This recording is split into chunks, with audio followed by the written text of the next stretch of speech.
여러분, 비욘드 미트라는 회사 아시나요? 현재 주가 무려 마이너스 99%입니다. 환경을 구할 기업이라던 찬사는 사라지고 공장은 멈췄습니다. 상장 첫날 163%나 폭등하며 디카프리오와 빌 게이츠가 투자했고 주가는 239달러까지 치솟았습니다. 그런데 지금은 1달러대에서 버티고 있어요.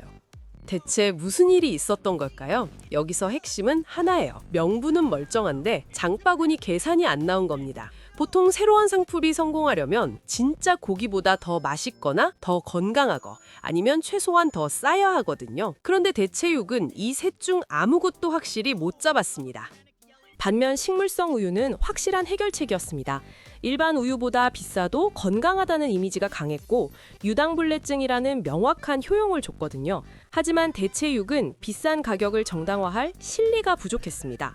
더 치명적인 건 건강이었습니다. 건강할 줄 알았는데 알고 보니 수십 가지 첨가물이 들어간 초가공식품이었죠. 소비자들은 고기보다 비싸고 몸에도 안 좋은데 왜 먹지? 라고 의심하기 시작한 거죠. 그럼 핵심 질문은 하나입니다. 사람들은 왜 대체육을 외면했을까요? 지금부터 비용과 현실의 계산서를 하나씩 펼쳐보겠습니다. 2019년대 후반, 기후위기가 화두였습니다. 축산업의 탄소 배출이 문제로 떠올랐죠. 하지만 사람들은 오히려 더 많은 고기를 먹고 있었어요. 이 틈새를 노린 게 식물성 대체육 스타트업들이었습니다. 전략은 단순했어요. 식물성 우유가 성공한 공식을 고기에 적용하겠다는 거였죠. 당시 미국과 유럽에서 귀리 우유, 아몬드 우유가 빠르게 성장하고 있었거든요.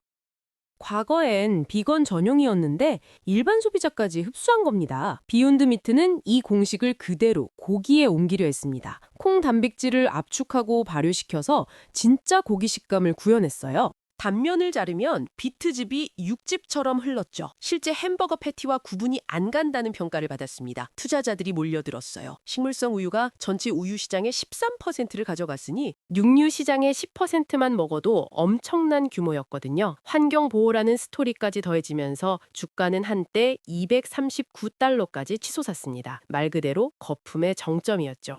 레오나르도 디카프리오, 빌 게이츠가 투자했고 맥도날드 같은 프랜차이즈가 테스트했으며 유통과 외식이 앞다퉈 한 번쯤 올려봤죠. 2022년 러시아 우크라이나 전쟁 이후 판이 흔들리기 시작했어요. 물가가 폭등했고 중앙은행들이 금리를 올렸어요. 비욘드 미트에게 직격탄이었죠. 낮은 금리에 기대서 공격적으로 투자하던 회사였는데 자금줄이 막힌 겁니다. 원래 비욘드 미트는 조금 비싸도 한 번쯤 시도해볼 만한 경험형 상품이었어요.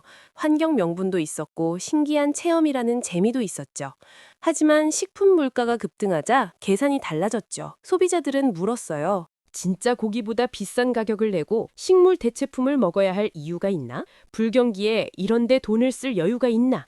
대답은 명백했습니다. 매출이 곤두박질 쳤죠. 더 치명적인 건 건강 논란이었습니다. 보스턴 컨설팅 조사에 따르면 대체 단백질 소비자의 75%가 건강 때문이라고 답했거든요. 초기엔 식물성 대체육이 고기보다 건강하다는 인식이 강했어요. 2020년을 기점으로 분위기가 반전됩니다. 식물성 패티가 진짜 고기 맛을 내려고 수십 가지 첨가물과 복잡한 가공 과정을 거친다는 게 알려진 거예요. 이건 건강식품이 아니라 초가공식품 아니냐는 의문이 터졌죠. 그리고 건강 트렌드 자체가 돌아섰어요. 초가공식품을 멀리하고 자연식 재료를 섭취하는 게 대세가 됐거든요. 저탄수화물 고단백 식단이 인기를 끌면서 진짜 고기를 먹는 게 더 건강하다는 인식이 퍼졌어요. 여기서 판이 뒤집혔습니다. 뉴트리언 인사이트 자료를 보면 식물성 고기를 건강하다고 믿는 미국 소비자가 2020년 50%에서 2022년 38%로 떨어졌거든요. 신뢰가 무너진 거죠. 비욘드 미트는 포화지방이 적고 콜레스테롤이 없다며 반박했지만 소비자들은 이미 등을 돌린 뒤였어요. 축산업계는 이 틈을 놓치지 않았습니다. 대체육은 지나치게 가공된 인공식품이라는 메시지를 퍼뜨렸거든요. 그 순간부터 이건 환경이 아니라 가성비 경쟁이 됐습니다. 여기서 핵심 질문이 나옵니다. 식물성 우유는 왜 성공했는데 대체육은 실패한 걸까요? 답은 간단해요.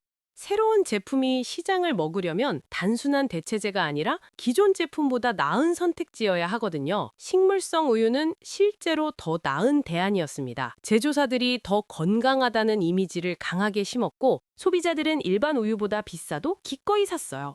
게다가 유당불내증 소비자들에게는 명확한 해결책이었죠. 대체육은 달랐습니다. 프리미엄이면 납득 가능한 한방이 있어야 하는데 그걸 못 주는 거예요. 남은 건 환경보호라는 추상적 명분뿐이었고 이건 비싼 가격을 정당화하기엔 너무 약했습니다. 명분은 옵션이지만 구매 버튼을 누르게 하는 건 언제나 효용입니다. 이 실패 뒤에는 더 큰 흐름이 있었을 겁니다. 2010년대는 진보적 가치와 사회적 책임이 힘을 받던 시기였어요. 더 나은 세상을 위해 개인이 비용을 감수하는 게 당연시됐죠. 2020년대는 완전히 다릅니다. 코로나 팬데믹, 러시아 우크라이나 전쟁, 중동 분쟁이 겹쳤어요. 물가는 치솟았고 경제 불확실성은 커졌죠. 연쇄 위기 속에서 사람들은 훨씬 현실적이고 실용적으로 변했습니다. 장바구니 앞에서 환경은 항상 2순위가 됩니다. 당장 식품 물가가 오르는데 환경 생각해서 더 비싼 대체육을 사라는 게 설득력이 있을까요? 명분은 계산서를 못 이기는 겁니다. 이상주의가 퇴조하면서 대체육 산업 전체가 흔들렸죠. 이런 악재가 쌓이면서 비욘드 미트 매출은 3년 연속 감소했습니다. 적자는 계속됐고 대규모 감원과 공장 폐쇄가 이어졌어요. 회사는 상황을 반전시킬 결정적 한 방이 절실한 상태죠. 결국 핵심은 두 가지입니다. 맛과 가격이에요. 지금 대체육은 진짜 고기만큼 맛있지도 않고 가격만 비싼 상황이니까 살 이유가 전혀 없는 겁니다. 초창기 업계는 시장이 커지면 규모의 경제로 가격이 내려갈 거라고 주장했지만 순서가 거꾸로였어요. 시장이 커지려면 먼저 가격이 내려가야 하는데 이 기본 전제를 무시한 채 성장만 기대했던 거죠. 인플레이션이 폭발하면서 이 모든 가정이 무너졌습니다. 설상가상으로 새로운 위협이 등장했습니다. 바로 배양육이에요. 배양육은 실험실에서 동물 세포를 배양해 만드는 고기라 맛은 진짜 고기에 가깝습니다. 식물 모조품이 아니라 실제 고기 세포로 만들어지니까 식물성 대체육이 절대 넘을 수 없는 벽이죠. 게다가 배양육도 탄소 배출을 크게 줄일 수 있어서 환경 논리에서도 밀리지 않아요.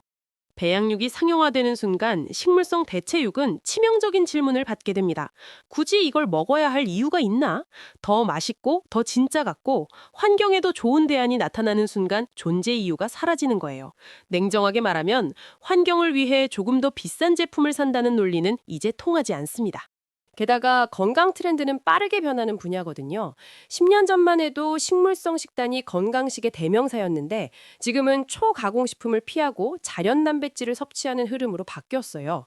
이 상황에서 비욘드 미트 제품은 일상적으로 소비하기 부담스러워졌습니다.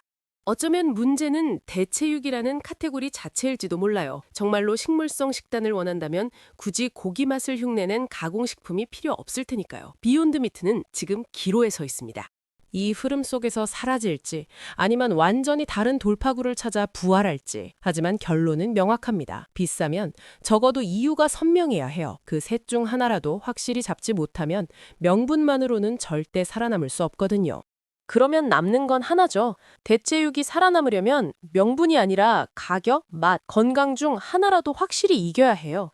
그게 안 되면 사람들은 결국 익숙한 진짜 고기로 돌아갑니다.